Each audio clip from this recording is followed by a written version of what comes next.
ဖေမင်းတော့ယောက်ျားကလေးတွေတီးမနေတယ်ရ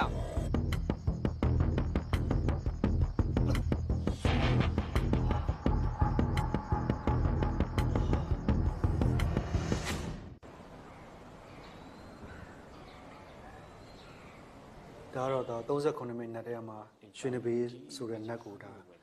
ဆွဲထားတာပေါ့နော်ဆေးကတော့အခါလေးနဲ့ဆွဲထားတာပဲဒီရွှေလေးဖောက်တဲ့စတိုင်ကတော့ဒါမော်ဒယ်နဲ့မှာစတိုင်တစ်ခုဖြစ်အောင်လို့ဒီရွှေလေးဖောက်ပြီးဆွဲထားတာဟုတ်တယ်ကျန်တဲ့ဟာတွေ39မိနစ်လေးပဲကဲအေးစေးကြည့်ပါဦးနော်ဘာလို့အဲ့ဒါရှင်းပြထားတယ်အေးကဆရာဘာမှကူညီပြရမှာလဲဒီပကြီးကားလေးကိုအဲ့ဒါဝေချင်လို့ဈေးနှုန်းလေးတည်ပြရစီဆရာဒီပကြီးကားဒါကျွန်တော်ရဲ့ collection ကားလေးဖြစ်နေလို့ပါပြီးတော့ဆရာဦးစောမောင်ရဲ့လက်ရလေးဖြစ်နေတော့ကျွန်တော်တင်ထားတာပါရောင်းမတော့ဟုတ်ပါဘူးခင်ဗျာရန်သက်ဝင်လို့ဟုတ်တယ်ဒါကြောင့်လို့ပါရှီကောင်းကားလေးဖြစ်နေလို့ပါဟုတ်ကဲ့ကျေးဇူးအများကြီးတင်နော်ဟုတ်ကဲ့ channel ကားလေးကြည့်ပါဦးဗျဟုတ်ကဲ့လိုရာကြီးပြောနော်ဟုတ်ကဲ့ပါကျေးဇူးတင်ပါတယ်အနုတပုတ်တယ်ရောင်းနေမလို့ဆရာဒါရောင်းမမဟုတ်ဘူးကွာကဲထားခဲ့ဟုတ်ဆရာ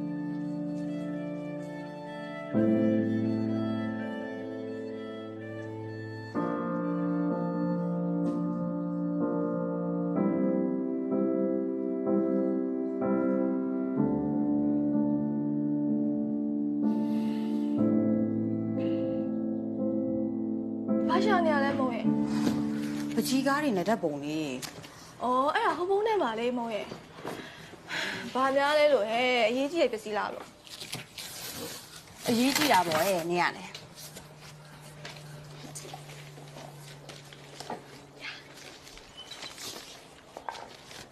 ဟဲ့ကြည့်အောင်သူများကိုကြားတော့ပြောသူကြတော့ဒါကအမရာမပါမဖြစ်အကျက်ဆိုတဲ့နှခါတော့လေ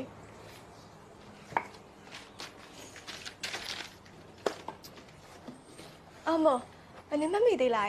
နေငယ်ကအကြောင်းခန့်ပြင်ပတ်မှာလေသင်ချာဆရာမရဲ့ပုံလေရုပ်ပြောင်ဆွဲပြီးတော့လေလက်စမ်းပြိုင်ကတ်ထားလေမမှတ်မိပဲနေမလားနင်ရလေအဲ့တုန်းကလေကျောင်းဆရာမရဲ့ဂျုံငန်းနဲ့ကြိတ်လုံးနဲ့အလဲရောက်သွားတာလေ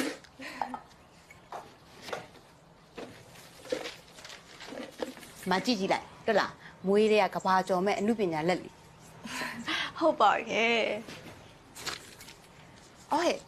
ငငယ်တော့ကလေနေစပင်အရန်ကောက်ချင်လို့ဆိုပြီးတော့ငါနေ့ကိုစူးလိုက်ပြီးနဲ့ကောက်ပေးလိုက်တာလေအဲ့တော့ပြန်ဖြီလို့မရလို့ဆိုနေငိုသေးရဲ့လေအဲ့လေနာလုံးလို့လေဟာနင်ကလေအဖားတိမှာဆိုလို့ဆိုပြီးတော့လေငါရဲ့စပင်နဲ့ကချင်းနဲ့ညှက်ပြစ်တာဟာငိုပြီပေါ့အဲ့လေငငယ်တော့ဆိုလို့ရှင်ငါနေ့ကိုအများနဲ့အနိုင်ကျင့်လို့ဆိုပြီးတော့အဖွားခြံနဲ့အမိုက်တွေကောက်ခိုင်းတာလေအဲ့တော့လေဒီလက်ပဲပစ္စည်းကိုဆက်ဆက်လိုက်နော်ပါလား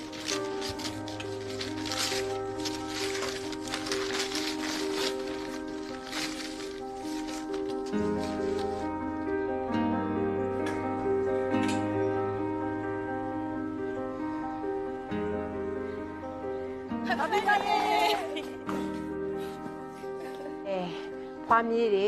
အသက်ရှည်ကျန်းမာအစင်းလှအချင်းလှကြပါစေတော့။ဖွားကလည်းဆူတောင်းပေးတာလည်းတူတူလေးမသိလို့ရှိရင်အကုန်လုံးပါအောင်အလက်ကျွတ်လွတ်ချက်ထားကြ။ဖွားလက်မကျွတ်ပါဘူးမြေးရဲ့။လူရင်ကျွေးမှလေ။ကဲအမရာအကြီးဆိုတော့အမရာကိုရင်ကျွေးလိုက်မယ်နော်။စားလိုက်မယ်နော်။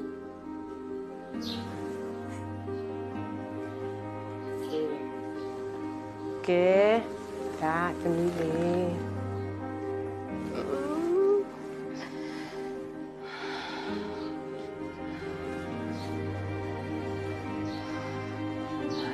ဖွားစောကသမီးတို့ပြောစရာရှိတယ်ဖွားစောကတော့အမရာကိုစိတ်ချတယ်သမီးလေးမုန်းကစိတ်ဆက်တော့ဖွားစောကသမီးလေးကိုစိတ်မချဘူးသမီးလေးကဘဝမှာအတိတ်ဆိုးတွေနဲ့ရှင်သန်လာရတာဆိုတော့ဖွားစောကစိတ်ပူတယ်။ဘာပဲဖြစ်ဖြစ်ပေါ့သမီးရဲ့အတိတ်ဆိုးတွေကိုထားခဲ့လိုက်ပါတော့။ကျွေးဟောင်းဆက်တယ်လို့ပဲသဘောထားလိုက်ပါ။ကျွေးတစ်တွေထပ်မယူတော့နဲ့နော်။ကြားလားသမီး။အမရာဖွားမရှိတဲ့အချိန်ကြာရင်လေမုန်းကိုစောင့်ရှောက်နော်။ဘာပဲပြောဘာပဲလှုပ်ညီမနှစ်ယောက်တိုင်မင်းလှုပ်တိကသမီးဟုတ်ကဲ့ပါဖွားစောရဲ့စိတ်ချနော်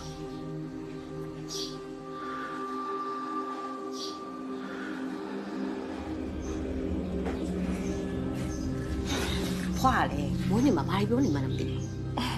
ဟုတ်တာပဲဖွာစောရဲ့ပြောနေနော် ဒီမှာနေနေ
ကဲရှင်းမယ်ကြည် ငါဘယ်နဲ့မှလဲ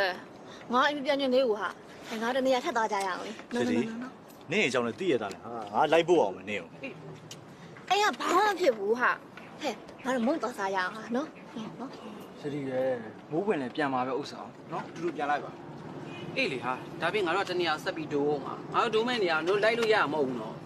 မရအောင်ဟာဒါရမြငါလိုက်မှာပဲငါမှအပြပြန်ချင်းလေးဟာကို ဟာ ချစ်တယ်နဲ့ငါလည်းပြန်မဲ့ဥစ္စာဟိုကကျတော့နောက်ကျနေတော်တော်နဲ့ဘွားတို့ရပါမစ်ပိတ်လိုက်မှဖြစ် ဟေးကြည်သွားမယ်ဟာဒီနောက်နေတာရခြင်းသေးရမလားဟမ်ဒီဆောင်သွားမယ် သွားကြမယ်သွားကြမယ် စိတ်ရှိရမဟုတ်ဘူးနော်ဆောင် သူတွေပါစောင်းလိုက်ပါအဲ့လောက်ပါသွားလိုက်ပါပြန်လိုက်ပါဟောတော့ပဲဒိုးမယ်ဒိုးမယ် ပြန်ချင်းလေးဟာ တို့ဆောင် ဟ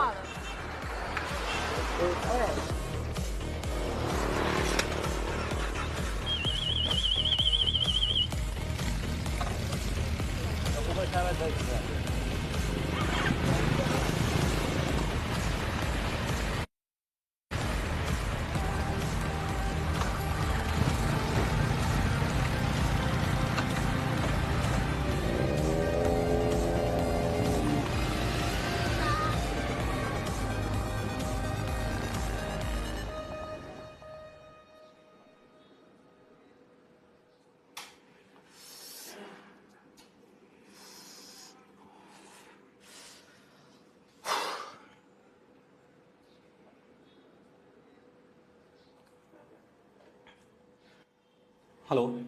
မျိုးကြီးလားဟောမင်းကလည်းကွာငါ့အတန်ကြောင်းနဲ့အကျွေးကိစ္စချင်းစလို့လေအေးပါကွာအဲ့ဒီပွဲကြီးကတပတ်ခါကြာရင်မင်းဆက်ဆက်ပြန်ဆက်ပြီနော်အေးရောက်ပါလေကွာဟောဒီညပွဲကနှစ်ပွဲလုံးယူလိုက်မှာကွာအပေါ်ကပဲယူလိုက်မယ်နော်အေးဟောအာကြီးတော့ငါ့ကို၄ဝန်းတင်ပေးလိုက်လို့ပါဟောမင်းကလည်းအေးပါဟေးကဲကွာဒီနေ့ညပွဲတွေနိုင်မင်းအဲ့ဟာတွေအကုန်ယူလိုက်အဲ့ပတ်စံတွေဟုတ်ပြီလားနော်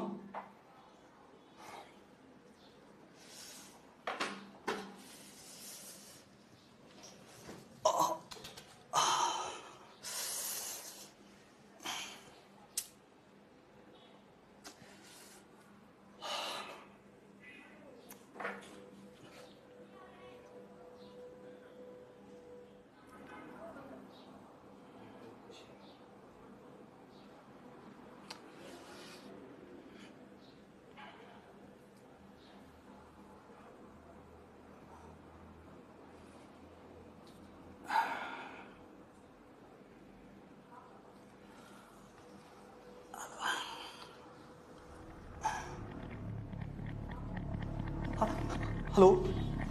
ဟုတ်ကဲ့ဟုတ်ဆရာကျွန်တော်မင်းဆောင်ပါဟုတ်ပါတယ်ဟိုဆရာဟိုကျွန်တော်ဟိုလေးပတ်စံကိစ္စလေးအဲ့လို မင်းငွေကြိုထုတ်တာတွေများနေပြီလောင်ဝဲသားတွေထပ်လုံနေပြန်ပြီလား ဆရာလည်းဗျာဟိုကျွန်တော်ဒီခါလေးကူညီပါဗျာနော် မင်းကဖဲတယ်မဟုတ်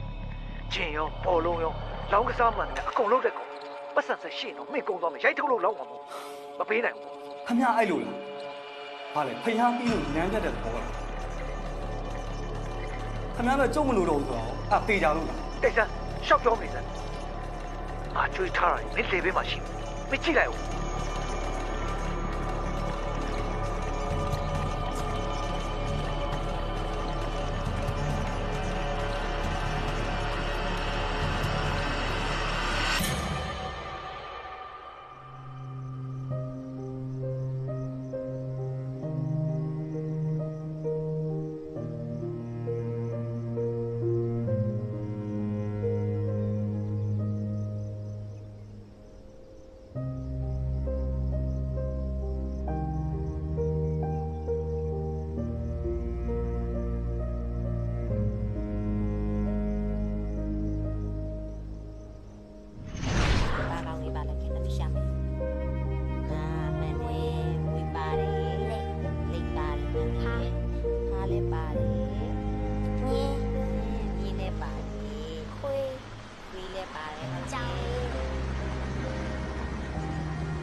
သမီးစာရေးရလားသမီး ဟုတ်မမေသမီးတော့ဘာမှမပါဘူးလား ဘာပါ ပါလာဦးသမီးရဲ့ မမေကလည်းတကယ်လား တကယ် ပြောနေရပေါ့ တကားစားမျက်စိမေးတာမိတ်တာနော် ဟုတ် ကဲ ဒီမှာ ကြည့် နားတော့ကြည့်ရကြိုက်လားသမီးဟုတ် ကဲသမီးလားစိတ်ဝင်လား ကျတတာ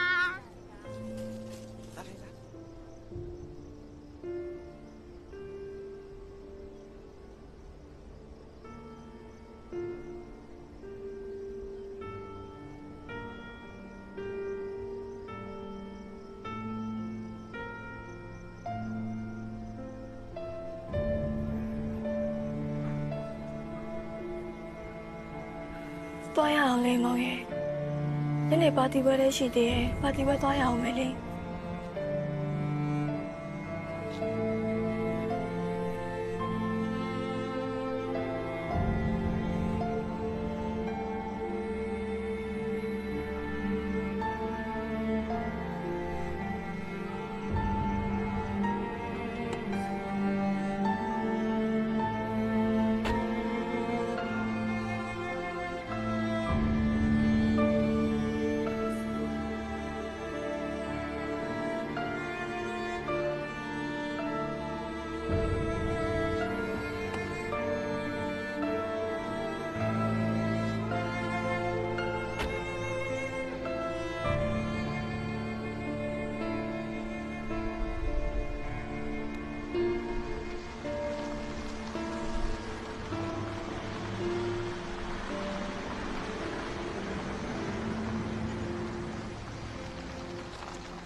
ဒီလိုစီတာပဲနော်